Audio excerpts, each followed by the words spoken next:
This is the Retirement Solution Podcast with financial advisor John Hicks, founder of J. Hagan Capital. There are so many things that we just have in our mind and we assume that they're correct because we've heard them 100,000 times. We got to get rid of all those myths. If you've done a great job saving, you'd be surprised what you can accomplish when you use the right strategies. Most people just aren't aware of them. You've worked hard your whole life to earn and save. Now you need a plan to make that money work hard for you. So people that have sacrificed opportunities to spend money, they sacrificed by putting the money in that 401k. They've sacrificed by putting that money in a 529 college plan for their grandkids. Those types of sacrifices should go rewarded in the long run. John is here to help you find solutions for your retirement. Now here we are. We have made it out of 2022. Good. Good. Are Done. we, End of radio program. Officially out? Are they going to bring it back? No. How dare you? Don't even say things like that. When I think about it, 2022 was really not a bad year. It was just more crazy, I feel like. It was just more... I mean, the markets were uncomfortable. Yeah. Basically, every single asset class was down last year. I'm fearful that 2023 might be a little similar, but we're going to make it better, Heather. Okay. We're going to, by sheer will of force, we're going to make 2023 better. We're going to force our way through this, everybody. Get on board. We're going to do better and we're going to freaking like it, is what we're going to do. I think 23. But what is it about 2023 that feels like the future? Does it Are you asking me or is this a rhetorical question? No, okay. well, kind of. I mean, 2023, that sounds like light years away when I think about it. Doesn't it to you? My kids brought this up to me the other day. It's like, oh my gosh, Dad, you were born in the 70s, the 1970s. And I'm like, yep. Yes. That's not that old. And then I had to start thinking, I'm like, well, it's not really that young either, but 2023. Yep. I don't know. It just feels like that's a futuristic date. Here we are. I don't know why. Here we are in the future. Maybe I just need to take off these 2023 sunglasses I have on. Oh, there we go.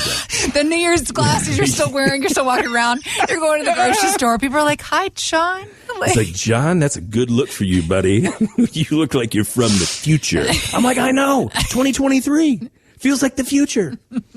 I'll be back. Maybe that's why I was thinking that 2022 is going to come back. Is that whole? I don't think that. I'll be back. Don't repeat that. It's not a tumor. No, we're moving forward. We're focusing on the future. Do you guys do resolutions in your house? Are y'all a resolution type? No, absolutely. I do resolutions. All right. I've already failed mine. I'm already done. I'm already out. Not even a weekend. What did you fail at? I was not going to cuss at the Kentucky Wildcats. And? And I failed miserably. I think the very first day. It was the bowl game. It was the bowl game where we didn't score a single point. Yeah. Yeah. I get it. Our quarterback was, being rested to, go on to greener pastures. Mm-hmm. But not a single point against Iowa. I don't know. Listen. I don't know. We all have goals. So I may have said a couple choice words that my children are not allowed to repeat. Can we reset the goal? goal? And if they do repeat them, then they can't say they heard them from Dad. That's right. They heard them from Mom. Right. We saw it on cable. The priest. No. Okay. Hopefully not. Hopefully not. Saw it on cable or something. No, but thinking about resolutions and the goals we set for ourselves, macro and micro levels, we actually did get a chance to talk to a few listeners about New Year's resolutions. And here was some of the response we got.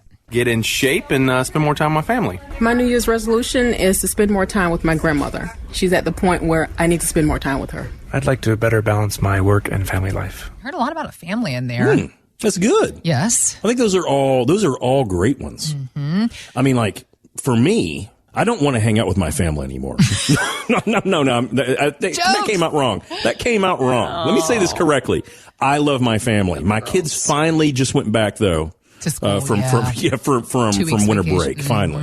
And so it's that whole, I think it's even in a Christmas song, and Mom and Dad can't wait for kids to go back to school. That's right. I love my kids, but I could see them a little less, just for a week or two. They just and then, have to be entertained all the time. Yeah. So no, I think that those are good ones. Did you have a New Year's resolution? My New Year's resolution is the same that it is every single year, and I always meet up. But it's just to reconnect with friends because come September, you know how it is. Like September hits, and just for 4 months, it's just a wash of time. Absolutely. And I'm always January 1st. I'm missing my friends because it becomes about family in the fall and holidays and everything. So I always just have this overwhelming desire to just reconnect with friends And I do, but I always meet that resolution, but I need to get better about making micro goals on a month to month. That's what they talk about, is stop thinking macro levels to really achieve your goals, start thinking micro levels and working towards them. So that's actually what I wanted to ask you about, thinking about goals on a macro level, what somebody might have from a financial perspective for goals for 2023. An interesting conversation that comes out of an USA Today article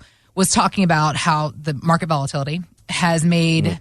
I mean, we've all felt it. I don't care where you are in life. I don't care what kind of investment you have. And it doesn't matter what asset class you were in. Yep. Everything has just been crazy volatile. We all felt it. So, but for somebody who was contemplating perhaps an early retirement or had goals to retire in 2023, but now is thinking, well, maybe I got to put it off. This article was pointing out it's actually still possible if you weigh your risks to make the right call. So that's what I wanted to get your insight on. How do you help somebody make the right call? Have you met with people that have been surprised to find out they still can achieve these goals they had despite what happened last year? You know, it's really interesting because so many people, we have this idea, and sometimes it's a magic number, like we turn 65, or we've already put in our 30 years, you know, at our workplace, or, you know, whatever it is. But a lot of us have or they have this magical number, $1 million or whatever in their accounts, and that's when they think that they want to retire. And so 2023 or even 2022, a lot of people have come to us and said, hey, John, man, I thought I was going to retire, man. I think I can't. And the interesting thing is that you can. Let me just go ahead and say it just as quickly and bluntly as I can. Of course you can retire. Okay. The question is, can we keep you retired the way that you want to live? Right. Okay. That's what it all comes down to. Anyone, no matter how much money you've saved, anyone can retire tomorrow. The question is, can it sustain? Can we continue to not work and have our money work for us and pay us to not work anymore, right? That's the whole point. So the amazing thing is there is a completely different, and Heather, you're talking about, you know, micro and macro. Yeah. There is completely different math behind if we're growing our money and getting to that point to where maybe we can retire, and then the math that we use to actually distribute that money to us while we live in retirement. Completely different math.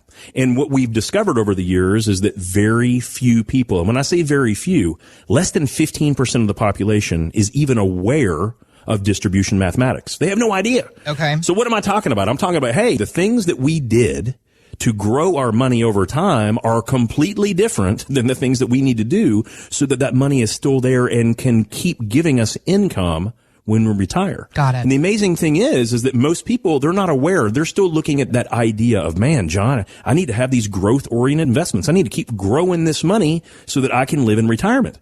Guys, sometimes that is a very wrong idea. Perhaps. As a matter of fact, isn't the fight though internal? I mean, we have been taught this our entire working life. Save, invest, of course, strive for more. Yes. How do you beat that out of our brains when we hit 65 then? The amazing thing is, and I've used this example in the past because it's so, I don't know, it's just so poignant to me to make the point.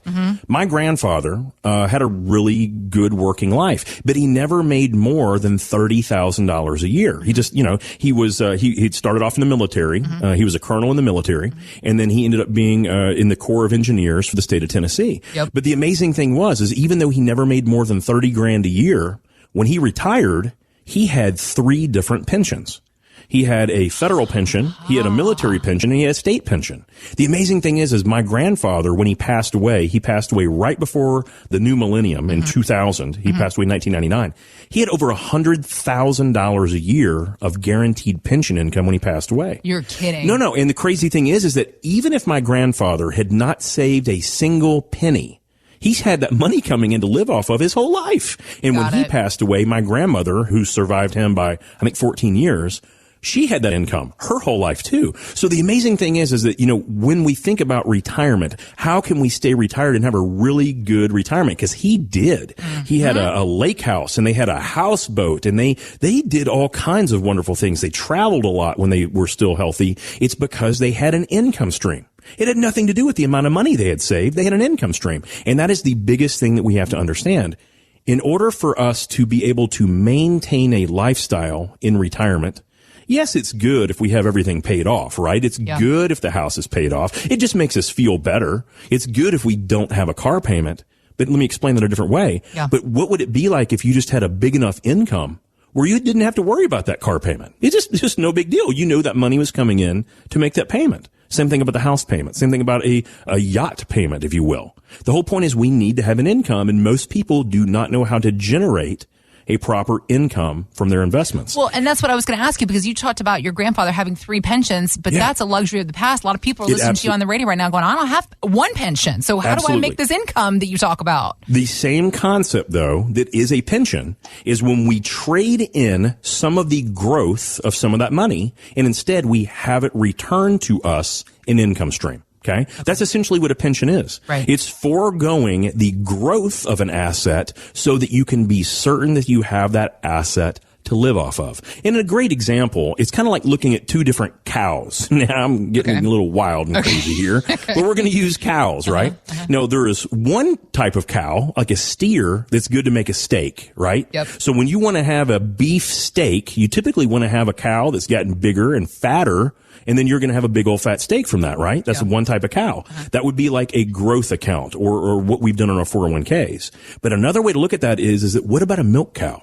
With a milk cow, you don't want to get it all fat and become a steak. As a matter of fact, milk cows don't taste very good when it comes to steaks. What you want that milk cow to do is to create and give you milk every single day for that period of time that you have that cow, right? That's like a pension. We don't care about the growth of the steak. What we care about is that we're going to keep getting that milk every single day. Okay. So the way that I want people to think about it, if it's the easiest way to understand it, you may have been getting that big old cow ready to retire. You wanted that big old steak, but now it might make more sense to trade it in for a milk cow so that you can have food and sustenance for your entire retirement. That would be the point. So what we can do to create those type of income plans are vastly different than what most people have had. They involve completely different assets. They require all kinds of different things. Maybe you have real estate that produces income. Maybe you have Airbnbs. Maybe you get rental income. Maybe you do a little part-time work, but we need something to create income.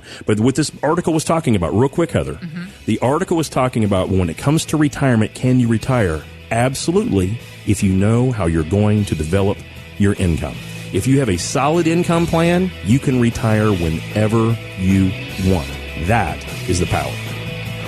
Thanks for listening to the Retirement Solution Podcast with John Hicks. Begin the conversation about your savings plan with John and the team at J. Hagan Capital by visiting retirementsolutionradio.com. Be sure to listen to John's radio show, The Retirement Solution, Saturdays at 8 a.m. and Sundays at 9 a.m. on News Radio 840 WHAS.